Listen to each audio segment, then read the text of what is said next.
오늘 민수기 33장의 말씀을 통해서 우리에게 주시는 영적인 교훈이 있다면 교회와 인생 여정기라는 말을 쓸 수 있습니다. 자, 우리가 세상에 살아가면서도 살아가는 과정들이 쭉 있잖아요. 어떻게 살았는지. 그래서 어떤 분들은 매일매일 일기를 쓰는 분도 있어요. 일기를 쓰고 있고, 어떤 분은 일기라는 게 자기 생활의 일기도 있어요.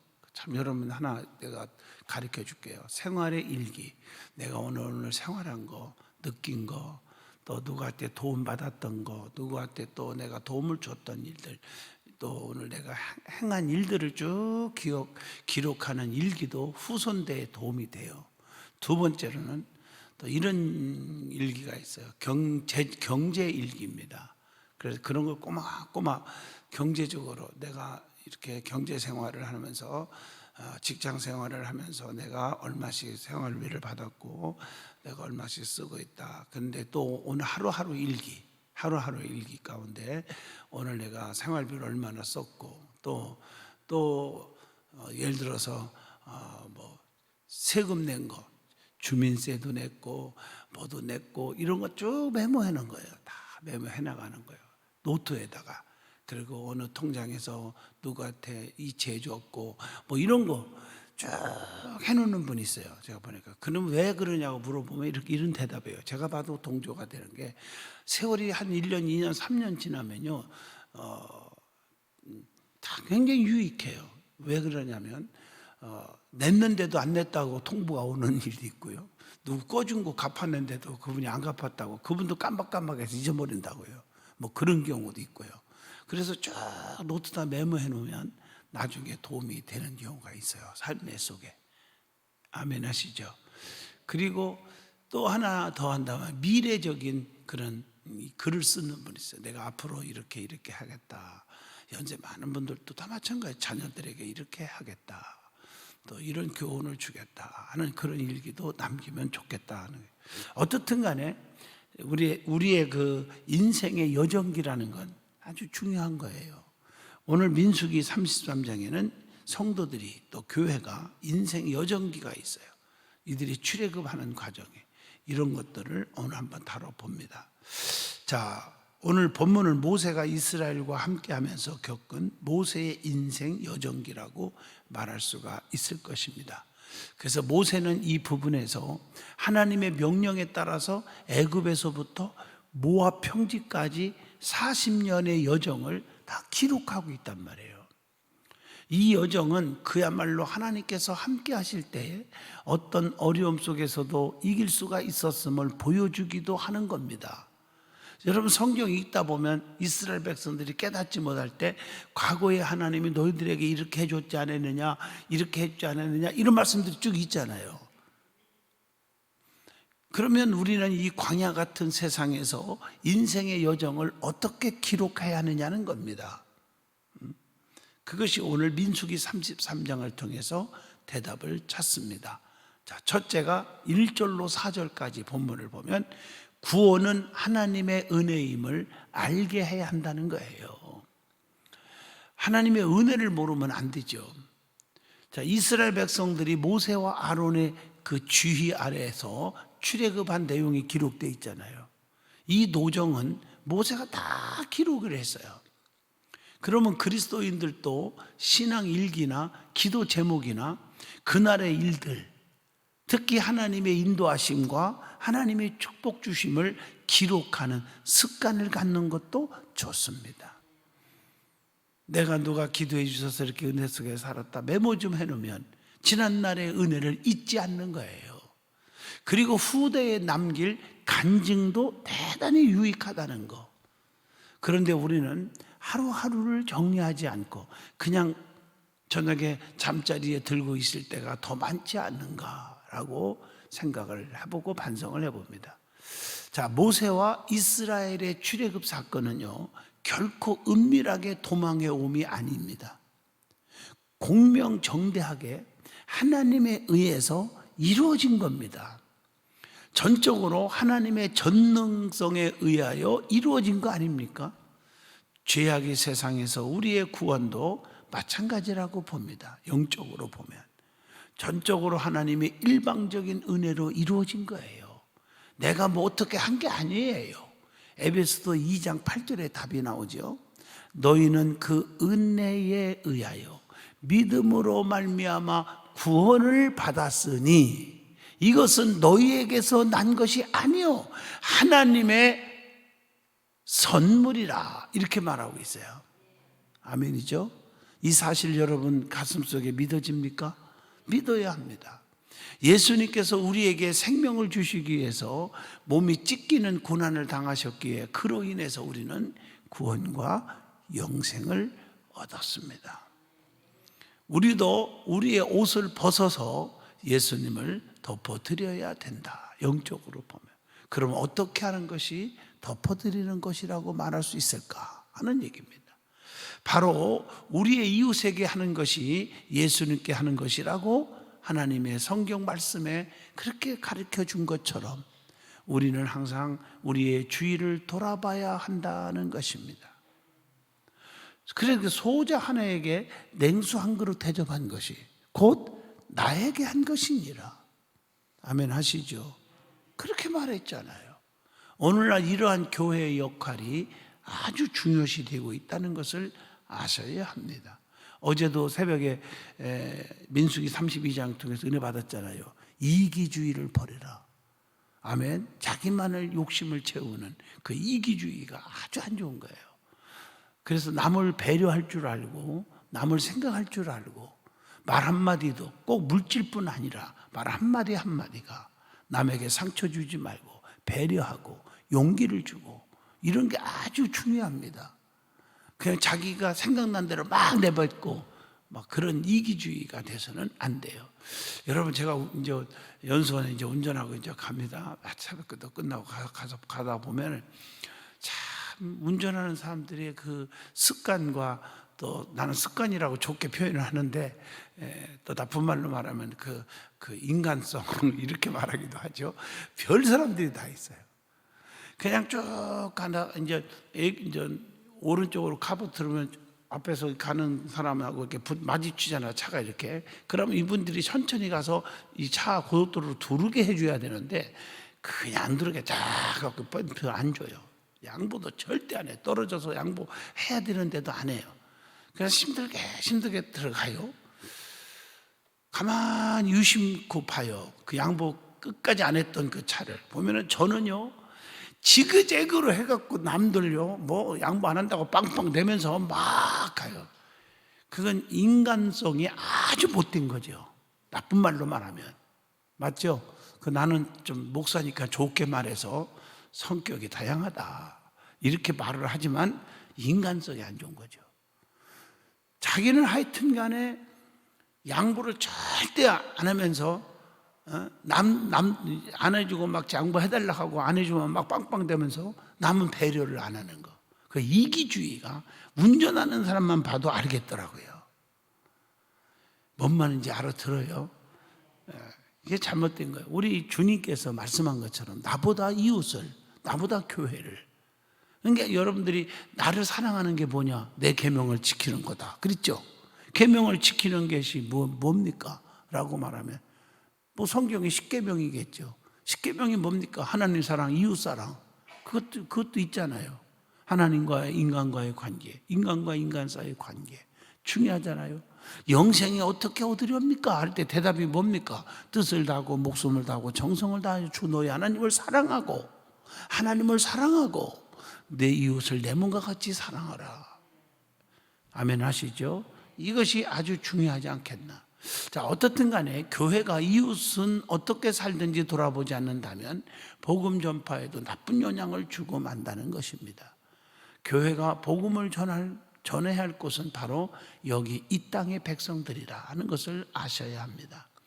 그들 속에 하나님의 백성이 숨겨져 있음을 안다면 이런 일에 소홀히 할 수는 없다고 하는 것입니다. 자, 그렇다면 우리 가슴에 손을 얹고 질문을 한번 던져봅니다. 우리는 나의 생애 속에 하나님의 손길을 발견할 수 있는가 하는 것입니다. 자, 광야 같은 세상에서 인생의 여정을 어떻게 기록하였느냐. 두 번째입니다. 본문 5절로 49절입니다. 하나님의 사랑과 진노를 깨닫게 해야 한다는 것입니다. 모세와 이스라엘 백성들이 광야에서 경유한 땅의 이름들이 나오고 있죠. 그 이름들을 쭉 보세요. 람셋에서부터 시내 광야까지 11곳의 이름이 나와요. 또 시내 광야에서 가데스까지가 21곳이 나와요. 또 가데스에서 모압까지 9곳이 차례로 쭉 나와요.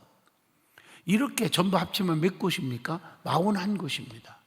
41곳을 이스라엘은 41곳을 이렇게 어떻게 해요? 경유하여 왔단 말이에요. 이렇게 모세가 기록한 것은, 지나간 이 경유한 모든 것들을 기록한 것은 자기가 걸어온 길을 뒤돌아보게 하기 위함도 있다는 거죠. 맞잖아요. 뭐 이렇게 경유하면서 좋은 일도 있었고 나쁜 일도 있고 속상한 일도 있고 기분 좋은 일도 있고 뭐 백성들한테 원망도 들은 적도 있고 또 뭐 박수 받은 적도 있고 뭐 별게 많겠죠. 그런 걸 지난 날을 뒤돌아보기 위해서 다 기록을 했다고 보는 겁니다. 그래서 그때 나타난 하나님의 사랑과 긍휼, 그리고 그들의 불순종으로 인한 하나님의 진노를 기억하게 하여서 앞으로의 생활에 더 좋은 교훈을 주기 위해서 그렇게 했다고 볼 수 있는 것입니다. 그리고 또한 영적으로 보면 신약시대의 그리스도인들을 깨우치기 위해서도 그랬다고 깨달아야 하는 거죠. 자, 로마서 15장 4절을 봅니다. 무엇이든지 전에 기록된 바는 우리의 교훈을 위하여 기록된 것이니 우리로 하여금 인내로 또는 성경의 위로로 소망을 가지게 함이니라. 이렇게 말씀하고 있어요. 사실 이스라엘 백성들은 지난 40년간 광야 생활 가운데 하나님께 대한 그들의 태도가 많이 흩어지고 무질서해졌잖아요. 더욱이 애굽에서 나온 사람들은 광야에서 다 죽었어요.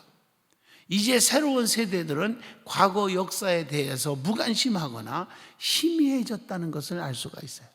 그래서 모세는 새로운 세대들에게 지난 과거를 돌아보게 함으로써 가나안에 들어가기 전에 이들의 신앙을 확고하게 해주고 싶었던 거라고 볼 수 있습니다. 자, 그렇다면 우리는 질문을 던져봅니다. 우리는 신앙의 선배로서 무엇을 어떻게 하고 있는가?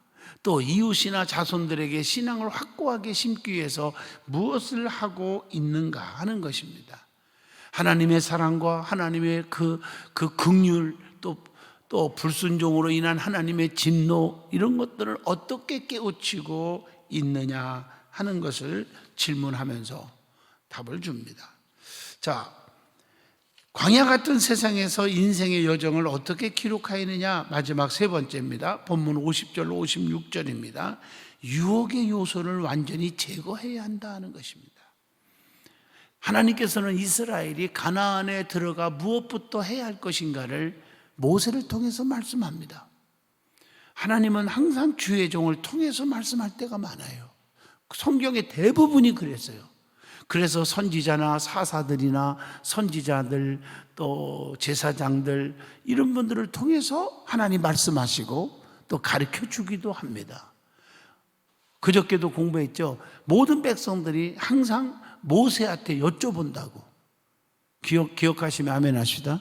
그렇게 여쭤보고 모세는 하나님 앞에 기도하고, 그래서 그 하나님 주신 지혜와 하나님 주신 음성을 통해서 백성들에게 전달하고, 그 전달했을 때 그 말을 아멘으로 받고 순종하는 자는 축복이고, 그렇게 결론이잖아요, 성경이. 그렇지 않은 사람들은 다 진노, 어려움을 겪었고, 이게 성경이란 말이에요. 그러니까 주의 종을 통해서 하나님이 역사하시기도 한다 하는 것입니다. 자, 옛 가나안은요, 옛 가나안 땅은 세계에서 가장 우상을 많이 섬겼던 지역입니다. 아시죠? 그 종교물은 극도로 부도덕하여 자녀를 불로 태우기까지 했다는 거죠. 자녀를 불로 태워. 그래서 하나님께서는 우상보다 더 먼저 할 일은 우상을 섬기는 그곳 원주민들을 어떻게 해야 돼요? 몰아내는 거예요. 못된 짓 하고 하나님 앞에 대적하는 거 아니에요. 그렇죠? 우상을 섬겼던 원주민들을 내쫓는 것이었습니다. 하나님께 범죄한 것이 되기 때문에 그걸 어기면 안 되잖아. 너희 피가 반드시 너희를 찾아낼 줄을 알리라 하는 말씀이 있습니다. 이걸 아셔야 돼요. 그러니까 왜 하나님께서 그거 거민들과 우상 숭배자들을 먼저 정리하라고 하셨습니까? 이스라엘이 가나안에 들어가서 그것 원주민과 섞여서 살면 이방 풍속과 우상 숭배에 물들기 때문이라는 것입니다. 이해가 되시면 아멘이죠. 그래서 하나님께서는 이스라엘에게 우상을 숭배하는 가나안 민족을 완전히 몰아내라고 하신 것입니다. 그렇지 않으면 화가 미친다고 말씀하고 있습니다. 무섭죠? 우리는 신앙생활 중에 유혹을 받고 있는 것은 없는지 한번 찾아보는 겁니다. 주변을. 그래서 여러분들이 주변 인물을 정리를 잘하라, 그 얘기를 몇 번씩 하잖아요. 좋은 나무에서 좋은 열매 맺는데, 좋은 나무에서 좋은 열매 맺으려면 나무가 어떻게 해야 돼요? 가지치기를 잘하는 나무가 되라 그러잖아요. 끈끈해짐이 분명한 사람이 돼야 됩니다. 그래서 여러분 자녀들도 주변 어떤 친구들을 사귀고 있는지를 돌아보아야 됩니다. 아멘 하세요. 이걸 아셔야 돼요. 학교 가서 잘못될 수가 있어요. 특별히 오해하지 말고 들으세요. 제가 대학에 이제 대학원 학생들을 이제 만난 교수로서 보면은 이런 건의 이런 것들이 많이 들어요. 보면은 학생들이 특히 이 대학원 박사과정은 뭐 그러지만 학부 학생들은요 조심하는 게 학교 가서 그 동아리들이 많아요. 동아리.